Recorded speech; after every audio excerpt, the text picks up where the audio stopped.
Sabe aquela pergunta que, às vezes, a gente se faz em silêncio? Talvez num dia difícil, olhando as notícias ou o mundo ao redor? Uhum. Por que tudo parece tão desigual?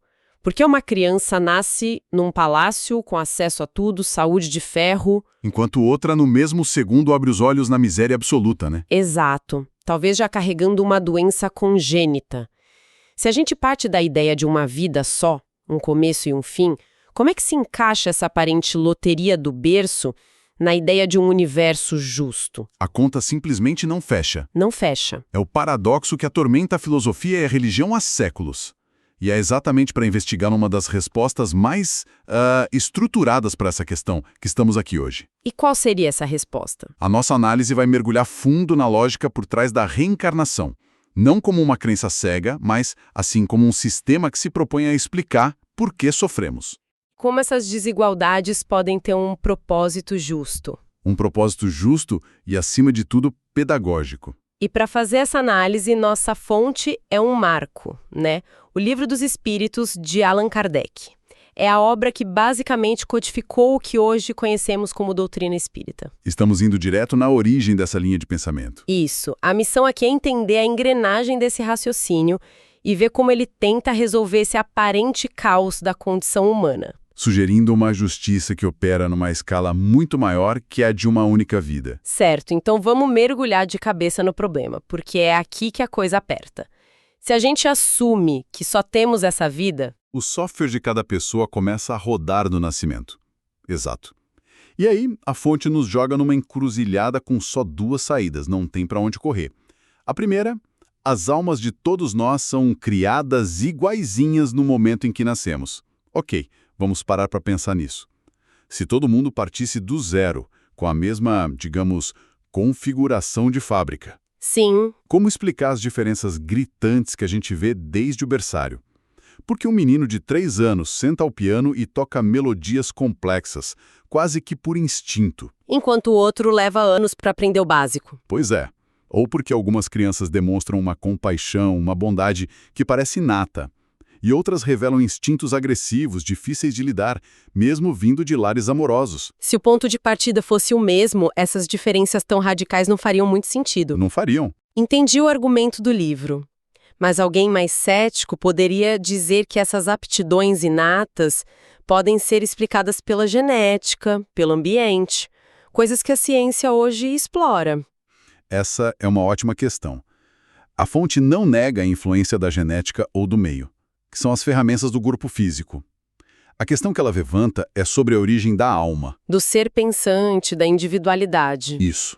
A genética pode explicar a cor dos olhos, mas explica a genialidade de um Da Vinci ou a maldade de um tirano. A fonte argumenta que essas são características da alma. Então voltamos à encruzilhada. Se a hipótese das almas iguais não se sustenta... Só nos resta a segunda. Que é a de que as almas são criadas desiguais. E essa é ainda mais complicada, né? Muito mais. Porque aí teríamos que aceitar que Deus, ou a força criadora do universo, age dizendo: você vai ser a versão premium, cheia de talentos, e você vai ser a versão básica, cheia de limitações. E aí o livro joga a pergunta na nossa cara. Um Deus que a gente imagina como perfeitamente justo e bom, sairia criando gente melhor e pior de fábrica? Seria uma parcialidade que não combina com essa ideia de justiça e bondade. Exato. Seria como um pai que decide que um filho vai ser feliz e o outro vai sofrer, por pura arbitrariedade. Isso bate de frente com a nossa própria noção de justiça. A conta não fecha de novo. Não fecha. A gente fica num beco sem saída lógico. Então, dentro de uma vida só, a gente fica num mato sem cachorro. Ou Deus é injusto, ou a realidade que vemos não faz sentido. Exatamente. E é nesse ponto de curto-circuito lógico que a fonte que estamos analisando joga uma carta totalmente diferente na mesa. Que seria, ela nos convida a questionar a premissa fundamental e pergunta, e se a ideia de uma vida só estiver errada? E se o que estamos vendo não for o filme inteiro, mas apenas uma cena? É aqui que entra a reencarnação, não como um dogma, mas como a peça que faltava no quebra-cabeça. Precisamente. A pergunta 171 do livro é muito direta sobre isso. Diz que a doutrina das várias existências É a única que corresponde à nossa ideia de justiça divina. Porque ela nos dá um jeito de consertar nossos próprios erros através de novas provas. É isso. É isso. E a resposta a essa pergunta termina com uma frase que é o coração de toda essa lógica: um bom pai deixa sempre aos seus filhos uma porta aberta para o arrependimento. Nossa, essa imagem é muito forte, né? A reencarnação dentro dessa visão é essa porta. É essa porta, não é uma sentença, não é um castigo eterno, é a chance de voltar, de tentar de novo, de aprender a lição que ficou para trás. É a pedagogia do amor, não a da punição. Perfeito. Vamos parar um segundo aqui, porque essa ideia é radical. Ela basicamente diz que cada vida é uma nova oportunidade, uma nova matrícula na escola. Uma matrícula na escola da vida. Se a pessoa bombou em paciência na última vida, talvez nesta ela venha com um monte de provas que vão forçar a desenvolver exatamente essa matéria. Não é um ciclo de castigos, mas um currículo de aprendizado contínuo. A ideia não é punição, mas recalibragem, sabe? Entendi. Mas se é como uma escola, como a gente explica as diferenças de notas entre os alunos? Porque alguns já parecem avançados e outros estão na recuperação desde o berço. É aí que a fonte aprofunda a ideia de que já chegamos com uma bagagem. A tal da pluralidade das existências. A ideia de que não somos folhas em branco. Os homens trazem, ao nascer, a intuição daquilo que adquiriram.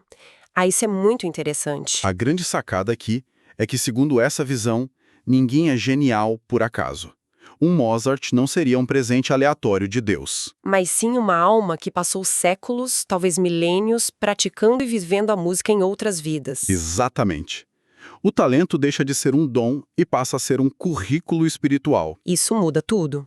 Então, aquela pessoa que tem uma facilidade incrível com números, talvez tenha sido um engenheiro, um matemático, em outras experiências. E a pessoa que tem uma mão boa para cuidar de plantas, talvez traga uma bagagem de vidas conectadas à natureza. O nosso feeling, nossas inclinações, seriam ecos dessa longa história. E o mesmo vale para as dificuldades.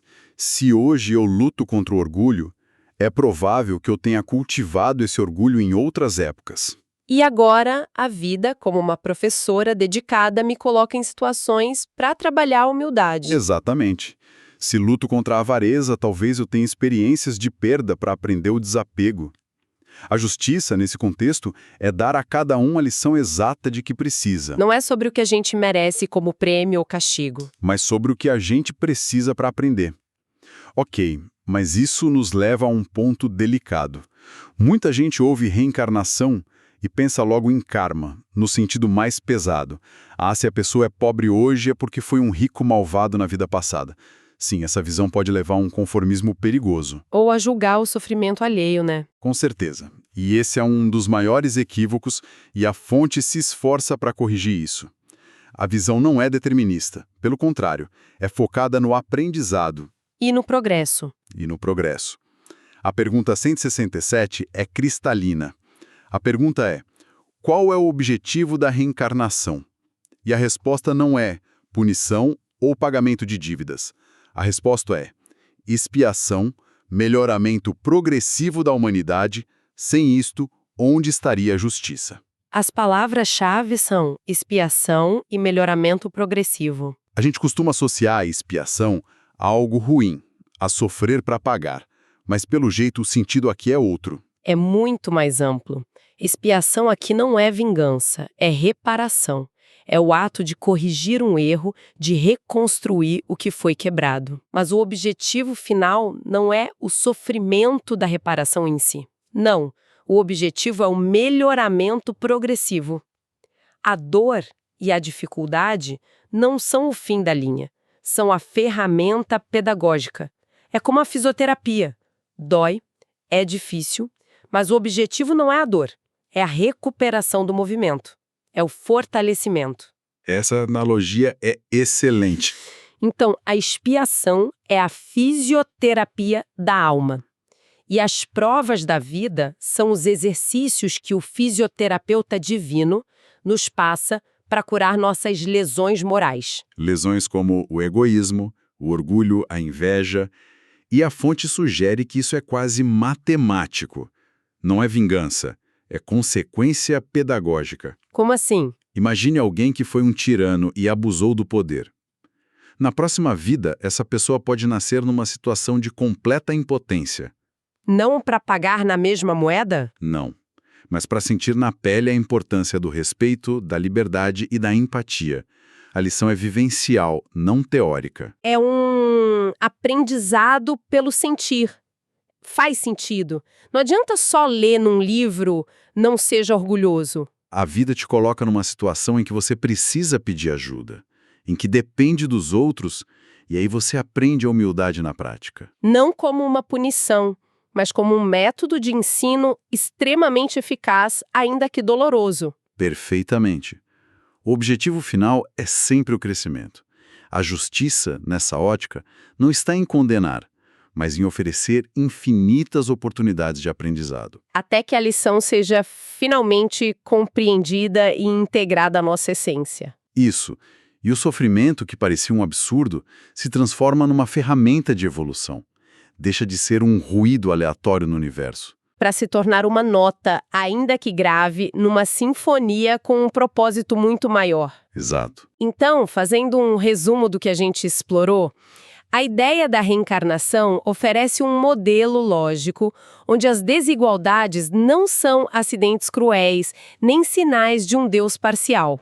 Elas seriam, na verdade, diferentes estágios de uma jornada evolutiva que é única para cada um de nós. Cada pessoa está no degrau da escada que construiu para si mesma. Exato. E, consequentemente, o sofrimento ganha um novo significado. Ele deixa de ser um castigo sem sentido para se tornar uma oportunidade. De aprendizado, de reparação e de aperfeiçoamento moral. É a chance de nos tornarmos melhores, mais fortes, mais empáticos. E o mais impactante é que essa visão transfere a responsabilidade para a gente. Não somos vítimas passivas de um destino aleatório. Somos os autores da nossa própria história. Colhendo hoje os frutos doces ou amargos do que semeamos ontem. E essa é a mensagem final de esperança e, acima de tudo, de sentido. Nossas dores atuais, vistas por esse ângulo, não são um destino final. São uma condição temporária, uma lição em andamento. Com um propósito maior. Elas têm um porquê. E, mais importante, elas têm um fim.